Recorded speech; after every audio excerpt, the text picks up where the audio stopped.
What's up mga ka-dreamers, no? We have another success story na naman na i-share ko sa inyo dahil isang kadete na naman ang successful na nakapasok sa kumpanya namin.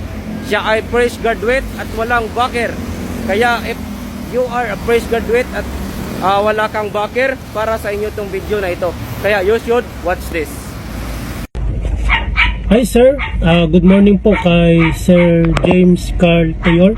Maraming salamat sir kasi isa po ako sa napalad na makapasok sa company nyo at isa rin po ako sa mga walang backer at experience at nakapasok po ako dahil sa awa ng Diyos. Hindi ko po inaasahan na makakapasok ako kasi apat po kami na interview and ako lang po yung nakuha. And maraming salamat Sir James sa mga tips and advice na binigay mo, and sana po marami ka pa pong matulungan at mabigyan ng tips.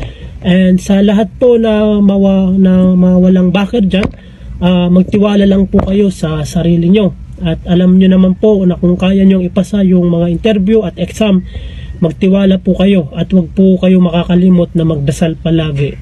Maraming salamat sir, maraming salamat talaga. And now po, naghahantay na lang po ako ng medical ko for your company. Thank you so much sir. Sana marami pa po kayong matulungan katulad naming mga walang backer at bagong graduate. Maraming salamat ulit sir James Carl Tayor. Thank you so much po. Salute sir. So congratulations kay sir, no, nakapasok siya sa kumpanya namin. And again, sabi nga niya, you should just believe in God and trust in yourself.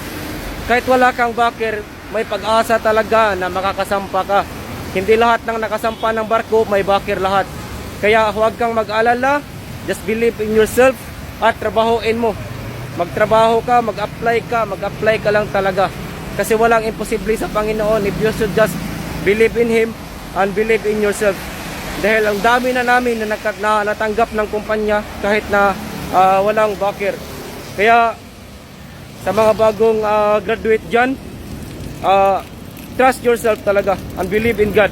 And someday, story mo na din ang makikita dito sa TikTok ko. Kaya mag-apply ka na. So, yun na nga. Fight for your dreams and don't ever give up. Thank you and God bless. Congratulations again, sir. Salute!